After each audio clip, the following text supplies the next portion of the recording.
Salve, salve família, aqui quem fala é o Lutz do canal Cortes Podcast e no meu primeiro mês monetizado eu já fiz $3.000 só seguindo o que esse cara fala no curso dele. Então se você quer ganhar dinheiro com internet e YouTube sem nem precisar aparecer, confere o primeiro link na descrição. Eu tenho um caso de um acidente de trânsito que foi no Réveillon de 2014 para 2015, bem peculiar.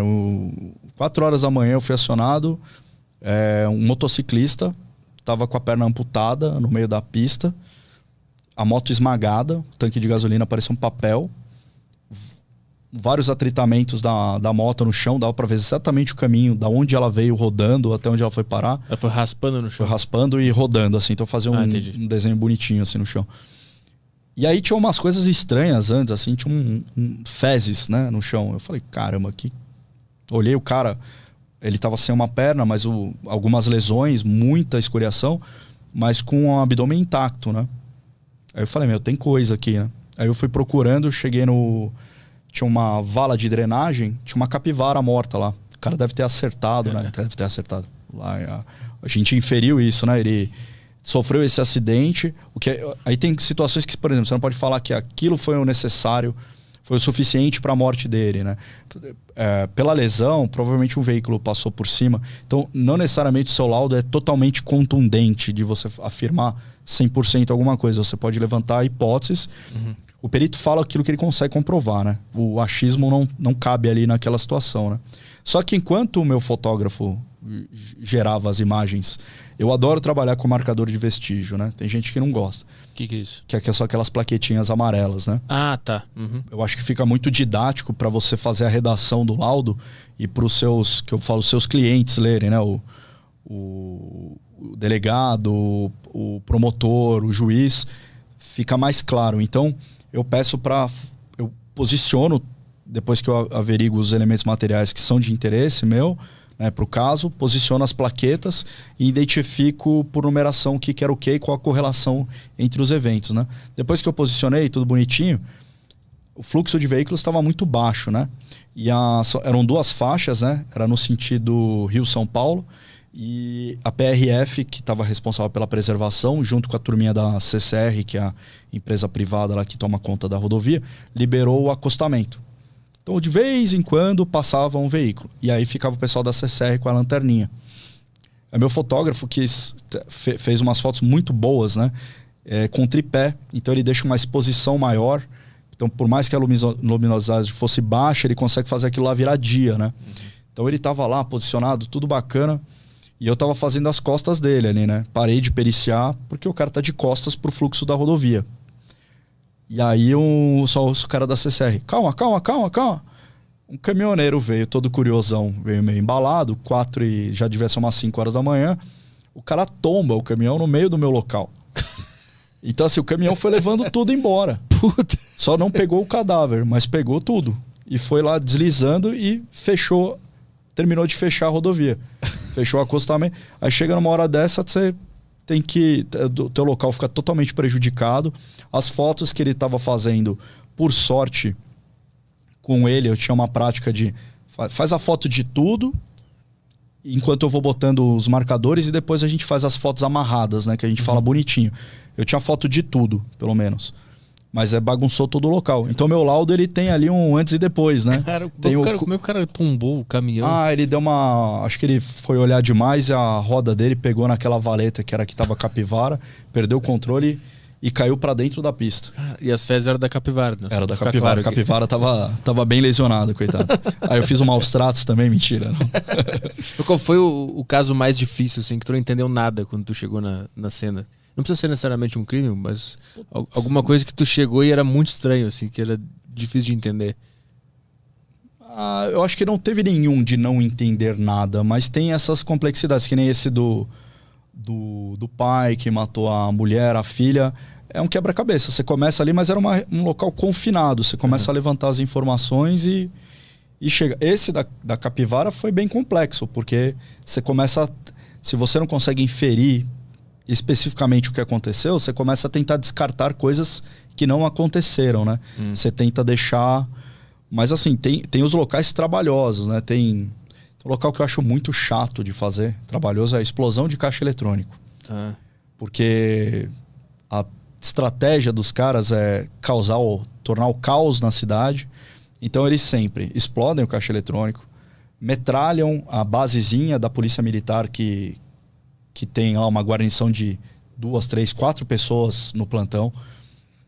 Usam vários veículos, fogem para vários lados e abandonam esses veículos num monte de local. Então você faz, a gente chama de locais relacionados. Então você vai fazer os danos lá na base da PM, vai buscar estojo da munição desses caras que ficaram atirando contra a PM, vai fazer o levantamento da explosão propriamente dito, tentar ver se tem algum vestígio, sangue, impressão digital, que é muito difícil, porque na hora que explode, sobe uma fuligem, uma fumaça dos debris mesmo, do concreto, que cobre tudo. Então, cobriria até por exemplo, se você meter a mãozona no vidro do seu carro e olhar a impressão digital e pegar uma estrada de terra, vai cobrir tudo. Então, o levantamento daquela impressão fica prejudicado, né?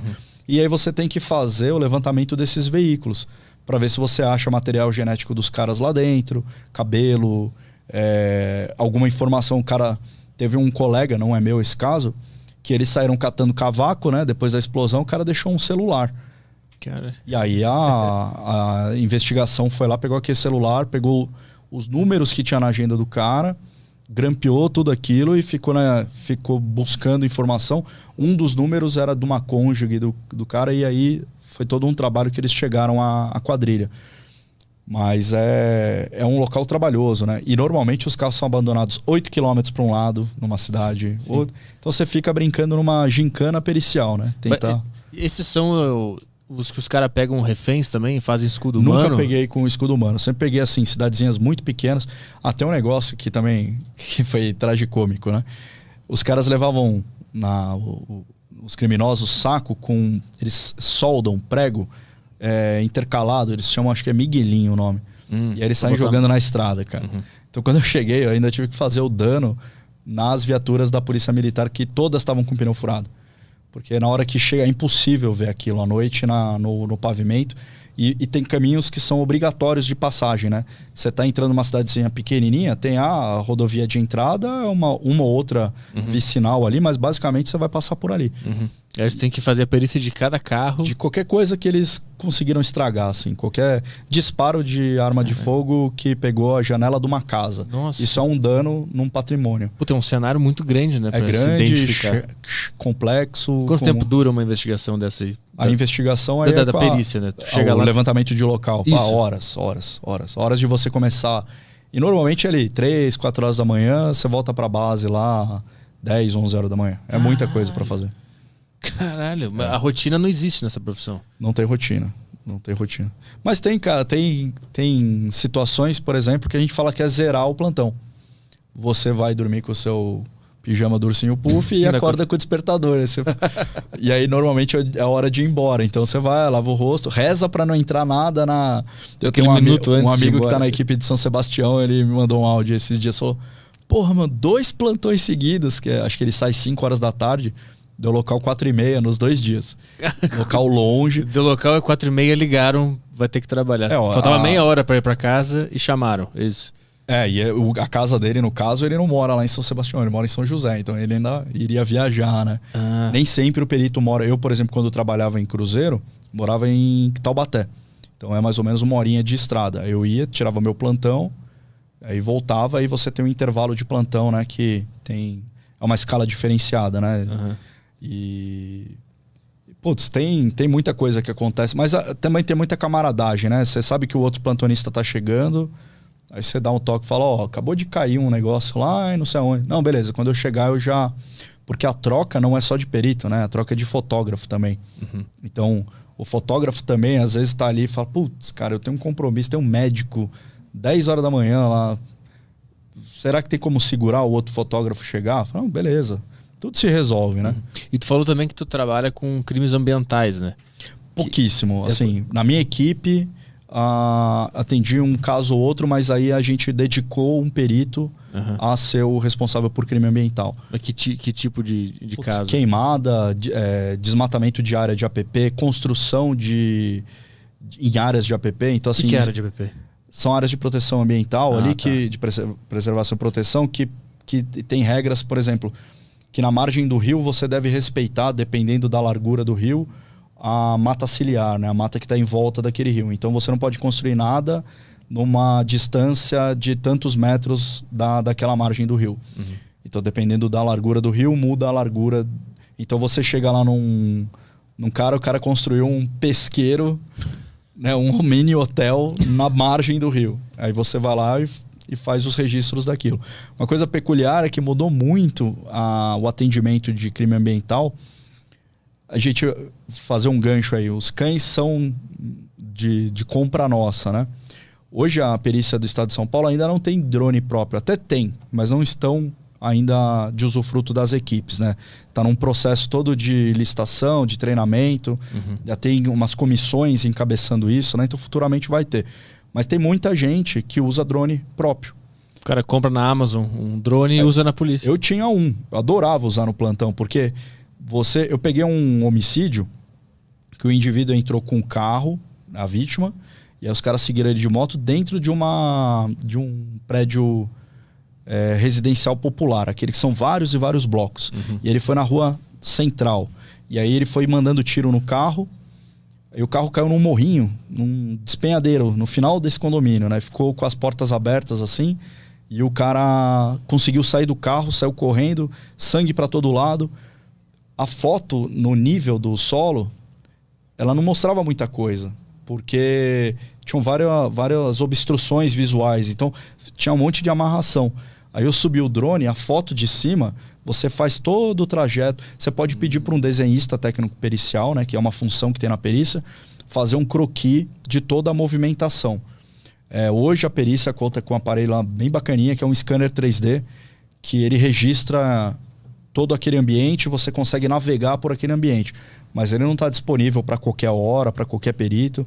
O meu núcleo tem cada núcleo eu acho que já tem só que você teria que demandar alguém vir. Então, às vezes você não vai conseguir fazer em tempo real do local na hora que ele está. Você vai poder fazer depois do prédio e ter uma maquete daquele prédio, né?